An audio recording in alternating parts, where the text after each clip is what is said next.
I walked away after my fiancé demanded a lavish wedding loan. Now she's single, broke, and learning that karma never misses. Alright, let me set the stage for you. I'm just a regular guy from a tiny town in Montana. Picture this: one main road, a diner that doubles as the gossip hub, and a Walmart that everyone treats like the mall. That's where I grew up, and honestly, I wouldn't trade it for anything. Life was slow and simple, and that's how I liked it. My family wasn't rich, but we weren't struggling either. My dad ran an auto repair shop, and my mom worked part-time at the local diner while keeping us kids in line. They were old-school, salt-of-the-earth kind of people. My dad used to say, "You don't spend money you don't have, and you don't borrow unless you're out of options." Mom was the same. If we couldn't afford something, we didn't need it. No whining, no shortcuts, just hard work and patience. Growing up, I learned how to save early. My first job was mowing lawns for neighbors in the summer. Instead of blowing the money on video games like my friends, I'd stash most of it away. By the time I graduated high school, I had a couple thousand saved up, which felt like a fortune at 18. College wasn't a big, flashy deal for me either. I went to a state school nearby, working part-time at a hardware store to cover my expenses. My degree was in information technology, nothing glamorous, but it got me a steady job as a network technician after graduation. It wasn't the kind of job that makes people go, wow, but it paid well, and I didn't dread going to work. By the time I hit 31, I was living the life I thought I wanted. I had a little apartment, a 10-year-old pickup that still ran great, and a decent savings account. I wasn't into flashy stuff. I bought my clothes on sale, cooked most of my meals at home, and didn't care about keeping up with trends. Life was simple, and I was content. Now, I'll admit my dating life was nothing to write home about. I'd had a few girlfriends over the years, but nothing serious. Most of them wanted to move to the city or live a lifestyle I couldn't, and didn't want to, afford. That was fine by me. I figured the right person would come eventually, someone who liked the same simple life I did. And then came Tina. I met Tina at a friend's house. My buddy Jake had just moved into a new house, and he threw a little get-together to celebrate. I wasn't planning to meet anyone that day. I showed up in a flannel shirt and jeans, carrying a 6-pack of soda, just looking to hang out with my friends. Tina walked in like she owned the place. She was wearing this flowy dress and sunglasses that looked like they cost more than my truck. She had this air about her, like she was used to being noticed. I remember thinking, she's way out of my league. But somehow, we ended up talking. Turns out, she was Jake's girlfriend's coworker, visiting from the city. I don't even remember how the conversation started, but I do remember being surprised at how easy it was to talk to her. She wasn't as intimidating as she looked. She laughed at my jokes and said she liked how laid back I was. Over the next few weeks, we kept in touch. Tina seemed different from the other women I dated. She told me she was tired of the city and loved how real everything felt in my town. She said she admired how I didn't try to impress anyone and how I seemed to know exactly what I wanted out of life. For a while, I believed her. Tina started visiting more often. She loved the quiet mornings when we'd sit on my porch drinking coffee, and she didn't seem to mind that I lived in a small, no-frills apartment. She even came fishing with me a couple of times, though she wasn't great at it. She laughed at herself when she tangled the line or dropped the bait, and I thought, this is it, she gets me. We dated for 2 years, and during that time I thought everything was perfect. Sure, Tina had her moments. She'd occasionally complain about how boring the town was, or how she missed her favorite sushi place in the city, but she always followed it up with something like, "But it's worth it to be with you." To be honest, I should have seen the cracks forming. For example, Tina would always joke about how she couldn't wait for me to get a better truck. She'd laugh and say, "Imagine us pulling up to a fancy restaurant in this thing."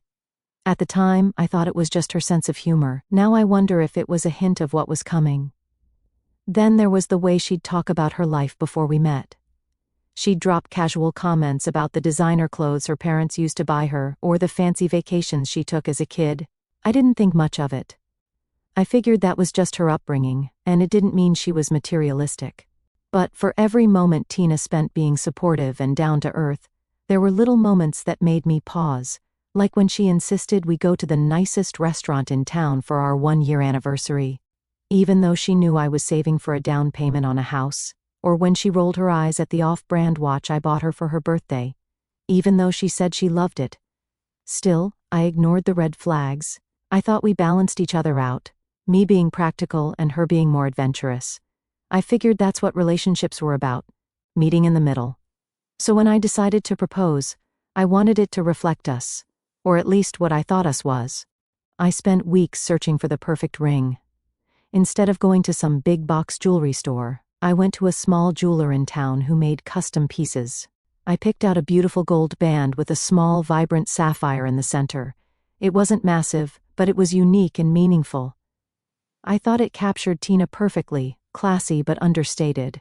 The proposal itself was simple, just like I knew Tina would want. I took her out to the lake where we'd gone fishing on one of our first dates. It was a quiet, sunny afternoon, and we were sitting on the dock, feet dangling over the water. I pulled out the ring, said a few heartfelt words, and asked her to marry me. I really thought I'd nailed it. Everything about the moment felt perfect, simple, heartfelt, and meaningful. She'd always said she loved that about me, how I didn't need to make a big show of things. So when she teared up and said yes, hugging me like she never wanted to let go, I felt like the luckiest guy alive. At first, she seemed over the moon about the ring. She kept holding up her hand, twisting it in the light, and saying how much she loved it.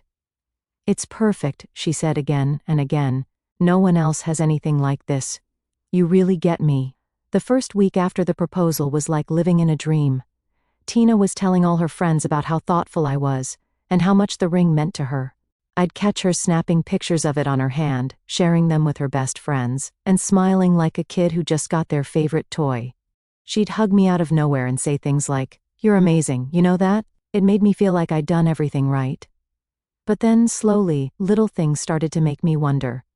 For one, she was showing the ring to everyone, her coworkers, her girlfriends, even her yoga instructor. But not to her family. It came up when we visited her parents for dinner about 2 weeks after the proposal. I'd assumed she'd be just as excited to show them as she was with everyone else, but she didn't even bring it up. When her mom asked, "So, let's see the ring," Tina hesitated, her hand instinctively going to her lap. "Oh, it's not really, she started before finally holding it up with a forced smile. Her mom examined it, tilting her head. It's nice. Very different." "Yeah," Tina said quickly, slipping her hand back down. "It's unique, you know, not your typical diamond." Her dad didn't even look up from his steak, but her mom gave me a tight smile and said, "Well, if you two are happy, that's all that matters." Tina didn't say much after that, and the ride home was quiet. I asked her if everything was okay, and she shrugged it off. "Yeah, it's just my mom.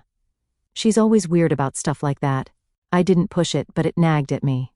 Why did it feel like she was embarrassed? Then there was the local community center I suggested for the wedding. It's a beautiful space that's affordable and has a lot of character. I thought it would be perfect for us. Big enough to fit all our family and friends, but not so massive that it felt over the top. Plus, it had these gorgeous wooden beams and big windows that let in tons of natural light. I brought Tina to see it one Saturday thinking she'd love it. She walked around, politely nodding at all the details I pointed out, but her excitement wasn't there. "What do you think?" I asked, trying to gauge her reaction. "It's nice," she said after a pause, but there was a hint of hesitation in her voice she couldn't hide. "Just nice?" I pressed, laughing a little to lighten the mood. She shrugged. "I mean, yeah, it's fine. It's just, I don't know, it's not what I imagined, you know? But if it's what works, then that's fine." I felt a pang of disappointment. I'd been so sure this place would be a perfect fit for us, but her lukewarm response made me second-guess myself. Still, I told myself it was just a matter of adjusting expectations. Maybe she'd warm up to the idea once we started planning more details. After all, Tina kept telling me she loved how I kept things grounded and practical. That was part of what brought us together, or so I thought. There were other moments like that, little cracks in the perfect image she'd presented. One evening, when we were hanging out with her friends, one of them asked to see the ring. Tina held out her hand, and her friend gushed about how unique it was. "Oh my gosh, it's so you," her friend said. Tina smiled, but it was more subdued than usual. "Yeah, he really put a lot of thought into it," she said. Her tone was off, like she was trying to sound enthusiastic but wasn't quite pulling it off. It felt like she was playing along for my benefit, and it left me with this gnawing feeling in the back of my mind. Still, I brushed it off. I figured maybe I was overthinking things. Wedding planning is stressful, right? Maybe she just had a lot on her plate. But as time went on, those little moments added up. Tina would rave about the ring and the proposal to some people but downplay it with others. Like she was trying to manage expectations depending on who she was talking to. I remember overhearing her on the phone with her sister one night. I wasn't eavesdropping, but I couldn't help catching snippets of the conversation. "Yeah, it's different," she said, her voice low. Not what I expected, but no, I mean, it's fine. He really tried. And that's what matters, right? That stung. I'd thought she genuinely loved the ring and everything it represented. But hearing her talk about it like that made me wonder if she was just putting on a show for me. At the time, I didn't know what to make of it. I wanted to believe she was just dealing with pressure from her family or friends, but part of me couldn't shake the feeling that Tina wasn't being entirely honest about how she felt. The thing is, she never outright complained. She didn't demand a different ring or insist we book some extravagant venue. But there was a subtle, unspoken disappointment that I couldn't ignore. It was in the way she hesitated when someone asked about the ring, the way she looked around the community center like she was forcing herself to see potential, the way she always seemed to deflect when I asked her what she wanted. At the time, I chalked it up to nerves or stress. After all, planning a wedding is a big deal, and Tina had always seemed so supportive of my practical approach to life. I figured we'd work through it together, but now I wonder if those little moments were warning signs of what was to come. If Tina's true feelings were starting to peek through, even if she wasn't ready to say them out loud. And then, little by little, things started to shift. It began with the guest list. I'd assumed we'd keep it small, just close family and friends, maybe 50 people tops. Tina and I both come from pretty big families, but I thought we could find a way to pare it down. When I brought it up, Tina seemed on board. "Yeah, that sounds good," she said. "We don't need a massive crowd. It's about us, not anyone else." Great, I thought. We're on the same page. But a week later, she handed me a rough draft of the guest list, and my jaw nearly hit the floor. It had over 200 names on it. "What is this?" I asked, holding up the list. "It's just a starting point," Tina said, smiling like she hadn't just quadrupled our head count. "Tina, this is 4 times the number we talked about," I said. She shrugged. "I couldn't leave anyone out. I mean, my parents have a lot of friends, and they'd be offended if we didn't invite them. And then there's my coworkers, plus some of my college friends." I frowned. "Do you even talk to half these people?" "Not all the time," she admitted, "but it would be rude not to invite them. Plus, the more people we invite, the more gifts we get, right?" She laughed like it was a joke, but I wasn't so sure. "Gifts aren't the point, Tina," I said. "We can't afford a wedding for 200 people. "We'll figure it out," she said breezily. "It's not like everyone will show up anyway." I let it go for the moment, thinking we'd revisit the list and trim it down later. But deep down, I started to feel like I was losing control of the wedding plans. Then there was the venue. After the lukewarm reaction to the community center, Tina began showing me pictures of other places, ones that looked like they belonged in a movie, not a small-town wedding. One was a vineyard with sprawling gardens and chandeliers in the ballroom. Another was a fancy hotel downtown with a rooftop terrace and city views. "These are just ideas," Tina said, scrolling through the pictures on her phone. "They're beautiful," I admitted, "but they're way out of our budget." She sighed. "I know, but don't you think it would be amazing to get married somewhere like this? It's our wedding. It should feel special." "It will feel special," I said. "It's not about the venue. It's about us." Tina gave me a tight smile. "I know. I just want it to be memorable, that's all." I could tell she wasn't happy, but she didn't push it further that night. Still, the seed had been planted. As the weeks went on, her expectations kept creeping up. First, it was the guest list and the venue. Then it was the food. "What about a buffet?" I suggested one evening while we were going over catering options. "It's affordable, and people can pick what they like." "Buffets are so casual," Tina said, wrinkling her nose. "Don't you think a plated dinner would be nicer?" "Sure, if we could afford it," I said, "but a sit-down dinner for 200 people would cost a fortune." "We don't have to go overboard," she said. "Just a couple of courses, maybe steak or salmon." "Tina, do you know how much that would cost?" "We'll figure it out," she said again, her favorite phrase lately. It was the same with the entertainment. I suggested hiring a DJ, someone local who could play a mix of our favorite songs. Tina wanted a live band. DJs are fine for a birthday party, she said, but this is a wedding. A live band would make it so much more elegant. Do you know how expensive live bands are? She sighed. It's just an idea. I'm not saying we have to do it, but wouldn't it be nice? Every conversation felt like this, her suggesting something extravagant and me reminding her we couldn't afford it. She always said she understood, but I could tell she was disappointed. It wasn't anything she said outright, but it was in the way her smile would falter or how she'd change the subject. The turning point came when Tina casually brought up the idea of hiring a wedding planner. I think it would help take some of the stress off us, she said one night while we were having dinner. Tina, wedding planners are expensive, I said. But they save you money in the long run, she argued. They know how to negotiate with vendors and stuff.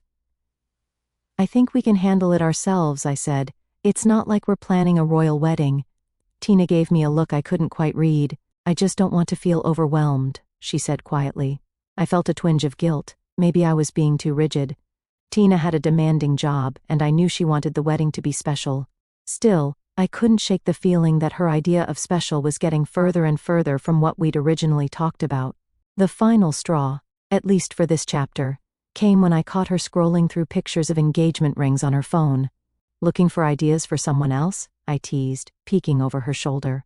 She quickly locked the screen and gave me a nervous laugh. No, just browsing. For what? I asked, confused.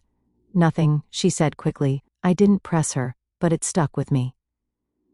Later that night, when she went to the bathroom, I couldn't resist sneaking a peek at her phone. The search history was full of diamond engagement rings and how to upgrade your engagement ring. I'd spent months saving for her ring, thinking it was exactly what she wanted.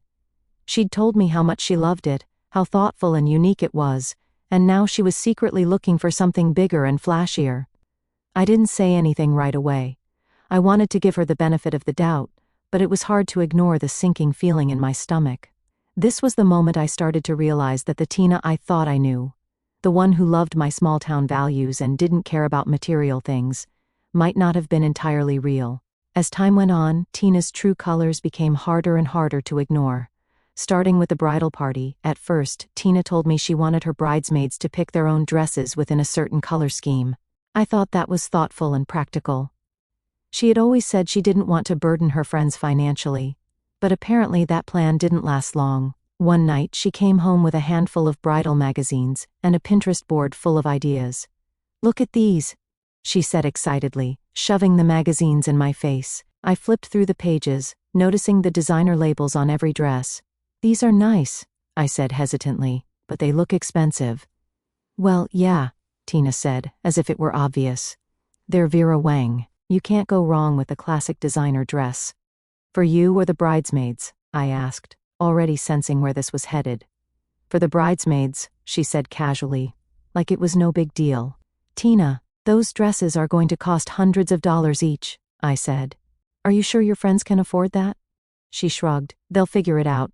It's one day, and it's important to me that everything looks cohesive. Plus, they'll have a beautiful dress they can wear again. Tina, most people don't wear bridesmaid dresses again, I said. It's not exactly practical. She rolled her eyes. Why do you always have to be so negative? It's my wedding, and this is what I want. They'll understand. I didn't argue further, but the whole thing left a bad taste in my mouth. It wasn't just about the money. It was the way she seemed to expect her friends to bend over backward for her, no matter what. The next blow came with the bachelorette party.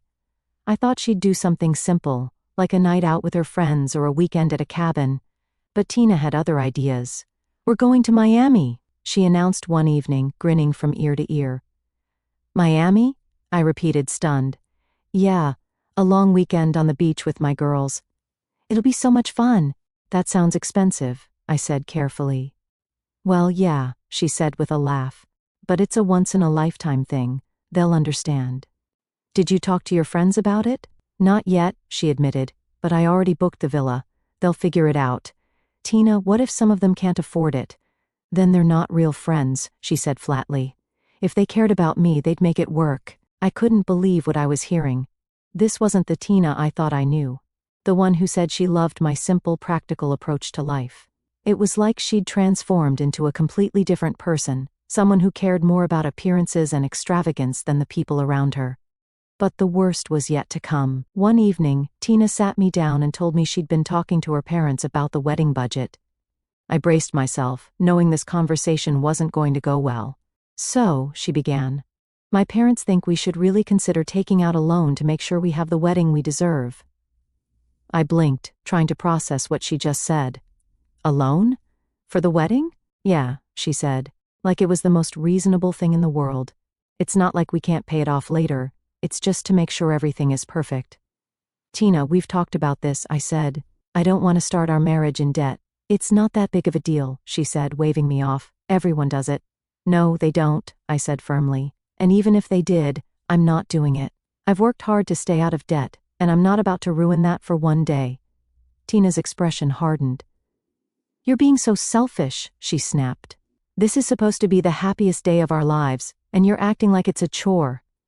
"I'm not being selfish," I said, trying to stay calm. "I'm being practical. We don't need to spend a fortune to have a beautiful wedding." She crossed her arms and glared at me. "Maybe you don't care about having a beautiful wedding, but I do.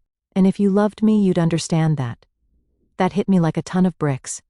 I couldn't believe she was pulling the "if you loved me" card over something as ridiculous as taking out a loan for a wedding. "Tina, this isn't about love," I said. "It's about being responsible. I'm not going into debt for this, and that's final." She didn't say anything, just stood up and stormed out of the room. For the next few days, we barely spoke. Tina was clearly furious with me, but I wasn't backing down. I'd made my stance clear, and I wasn't going to let her guilt me into changing my mind. Then, as if to twist the knife further, she started involving my family. One night at dinner, my sister Becca pulled me aside. "Hey," she said, "I was talking to Tina, and she mentioned you've been, a little stubborn about the wedding plans." "Stubborn?" I repeated, annoyed. "She just wants to make it special," Becca said. "You know how much this means to her. Don't you think you could loosen up a little?" "Loosen up?" I said, my voice rising. "She wants me to take out a loan, Becca. A loan for a wedding." Becca frowned. "Well, yeah, but it's not like you can't pay it off later." "That's not the point," I said, feeling my frustration boil over. "I'm not going into debt for one day, no matter how special it is. If Tina can't understand that, then maybe we have bigger problems." Becca didn't have much to say after that, but I could tell she didn't agree with me. Tina had clearly done a good job of spinning the situation to make me look like the bad guy. At this point, I was starting to feel like I didn't even recognize the woman I'd proposed to. The kind, supportive, down-to-earth Tina I thought I knew had been replaced by someone who cared more about appearances and status than the life we were supposed to be building together. The wedding was no longer about us. It was about her and what she wanted. And the more I tried to stand my ground, the more she seemed to resent me for it. I wasn't sure how much more of this I could take. At this point, things were already on thin ice between me and Tina, but what happened next completely shattered whatever was left. The tension from all her demands and our fights had been building, but I still thought we might be able to work through it. I was wrong. It started with Tina asking me to come over to her parents' house for dinner. This wasn't unusual. We'd had dinner with her parents before. But this time, something felt off. She was overly sweet about inviting me, saying things like, "It's just a casual dinner. My parents want to talk about the wedding plans. Nothing serious." I should have trusted my gut, because when I walked into their house that night, I could tell immediately that something was up. Her mom and dad were sitting in the living room with these overly polite smiles plastered on their faces. Tina's dad, a guy who rarely said 2 words to me before, suddenly acted like we were best buddies. "Ah, there he is," he said, clapping me on the back. "The man of the hour." I gave a small smile, not sure where this was going. Tina grabbed my arm and led me to the couch, sitting closer than usual. That was my second clue something was off. Tina usually wasn't big on PDA around her parents. Her mom brought out drinks, and we made small talk for a while. It was awkward, but I chalked it up to wedding stress. After about 20 minutes, Tina's dad cleared his throat and leaned forward. "So," he started, "Tina's told us about some of the financial disagreements you two have been having." I glanced at Tina, confused. She gave me this tight-lipped smile, like she was trying to encourage me to play along. Yeah," I said. "We've been talking about the budget. I think we just have different ideas about how much we want to spend." Her dad chuckled. but it wasn't a friendly laugh. It was the kind of laugh people use when they're about to say something they think is clever, but is really just condescending. Well, son, a wedding isn't just a party, it's an investment. It's a reflection of your commitment to each other, right? I nodded slowly. Right. But I don't think starting a marriage in debt is the best way to reflect that commitment. Her mom chimed in, her voice dripping with fake concern. Oh, but isn't it worth it to make Tina happy? She's always dreamed of a beautiful wedding. Don't you want to give her that? I could feel my blood starting to boil. Of course I want her to be happy, I said, but I also think we can have a beautiful wedding without spending money we don't have. Tina's dad leaned back in his chair and crossed his arms. So what I'm hearing is, you're not willing to step up for my daughter. That hit me, but I stayed calm. No, what I'm saying is that I'm not willing to jeopardize our future for one day. Tina and I talked about having a simple, meaningful wedding, and that's what I thought we both wanted. Tina finally spoke up, her voice soft and almost pleading. Babe, it's not about jeopardizing our future, it's about making memories, starting our life together in a way we can look back on and feel proud of. I turned to her, trying to keep my voice steady. Tina, I want those things too, but I don't think we need to spend a fortune to have them. We can make memories without going into debt. Her mom sighed dramatically. Oh, honey, sometimes men just don't understand. You're trying to create something magical, and that's hard for them to grasp. That was it, I'd had enough. I stood up, feeling the weight of their judgmental stares. With all due respect, I said, looking at her parents. This isn't about me not understanding, it's about priorities. I've worked hard to build a stable life, and I'm not going to throw that away for something we don't need. If that's not good enough for Tina or for you, then maybe we need to reevaluate what this wedding is really about. Tina's dad stood up too, clearly trying to intimidate me. Reevaluate? What are you saying, boy? I'm saying, I replied, my voice firm, that I'm not going to be bullied into doing something I don't believe in. I love Tina, but I won't sacrifice my principles or my financial stability for anyone. The room went silent. Tina's mom looked like she'd just seen a ghost, and her dad's face turned bright red. Tina, on the other hand, looked absolutely stunned. You're overreacting, she finally said, her voice shaky. No, Tina, I'm not, I said, turning to face her. This has been building for weeks. You've been pushing for things you know I can't afford, and I've tried to compromise, but it's never enough. I can't do this anymore. Her eyes filled with tears, but I didn't back down. If having your dream wedding is more important than building a life together, then maybe we're not right for each other. Tina, say something, her mom hissed, but Tina just stared at me, speechless. I grabbed my coat and turned to leave. I think it's best if we take some time to think about what we really want, I said. I'll let you know when I'm ready to talk. The next day, I packed up the few things Tina had left at my apartment and texted her to come pick them up. She didn't reply right away, but later that evening, she sent me a long message saying how hurt she was and how she couldn't believe I was giving up on us. I didn't respond. I knew there was no point. This wasn't about giving up. It was about refusing to be manipulated into something I didn't believe in. Standing my ground wasn't easy, but it was the right thing to do. I might have lost Tina, but I kept my dignity and my future, and honestly, that was worth a whole lot more than any wedding. Over the next few weeks, Tina's true nature became even more apparent.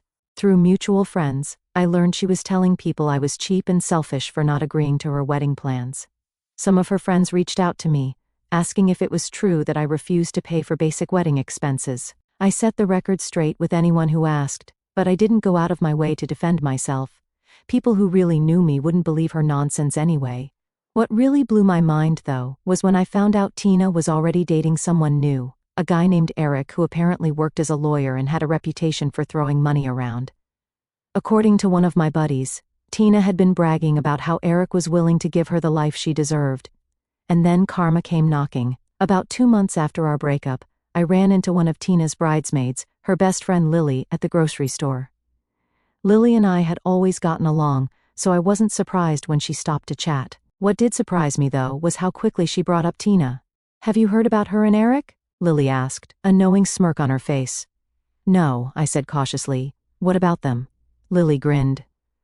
Well, Let's just say her dream wedding didn't exactly pan out.